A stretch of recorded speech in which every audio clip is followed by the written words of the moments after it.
और अब बात करते हैं भारत के कोने कोने में फैली एक आस्था के बारे में, जिसे लोग श्राद्ध क्रिया भी कहते हैं। 17 सितंबर पितृ अमावस्या के अंतिम दिन के अवसर पर सभी न्यूज वेबसाइट पर श्राद्ध की महिमा का मंडन करते हुए कई खबरें पब्लिश की गई, लेकिन किसी ने भी इसकी सच्चाई नहीं बताई। आपको बता दें कि सभी मीडिया ग्रुप्स ने एक जैसी ही खबरें दिखाई तथा प्रकाशित कर आपको गुमराह किया है, और इसीलिए आज ऐसे न्यूज आपको श्राद्ध के बारे में सही, सटीक और प्रमाणित खबर दिखाएगा।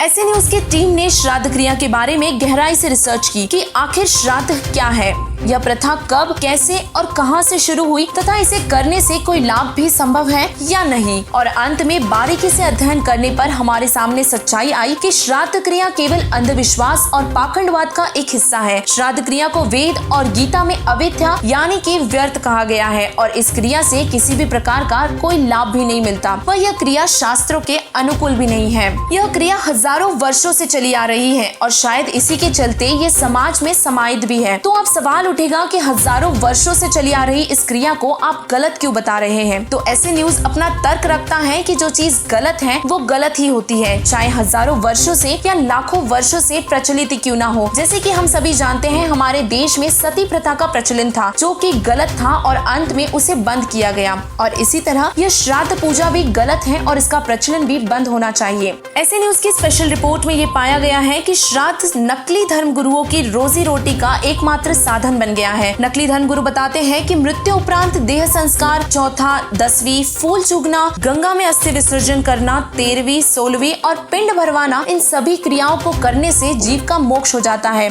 परंतु विश्व प्रसिद्ध संत रामपाल जी महाराज जी ने प्रमाणित करके बताया है कि श्राद्ध करने से आत्मा को कोई लाभ नहीं मिलता। उन्होंने प्रमाणित किया है, गीता जी के अध्याय नंबर 9 के श्लोक नंबर 25 में कहा है कि देवताओं को पूजने वाले देवताओं को, पितरों को पूजने वाले पितरों को और भूतों को पूजने वाले भूतों को ही प्राप्त होते हैं। और इसी तरह संत गरीबदास जी महाराज जी भी कहते हैं, राम रमे सो राम है, देव रमे सो देव, भूत रमे सो भूत है, सुनो सकल सुरभेद।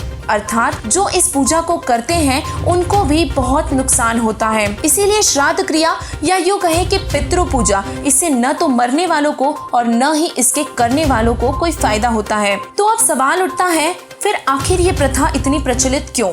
इसीलिए संत रामपाल जी महाराज जी ने कहा है कि अंधश्रद्धा भक्ति खतराए जान, अर्थात एक अंधश्रद्धा है जिसे लोग अज्ञानतावश हजारों वर्षों से करते आ रहे हैं, जो कि अब सत्य प्रमाणों के आधार पर त्यागने योग्य है।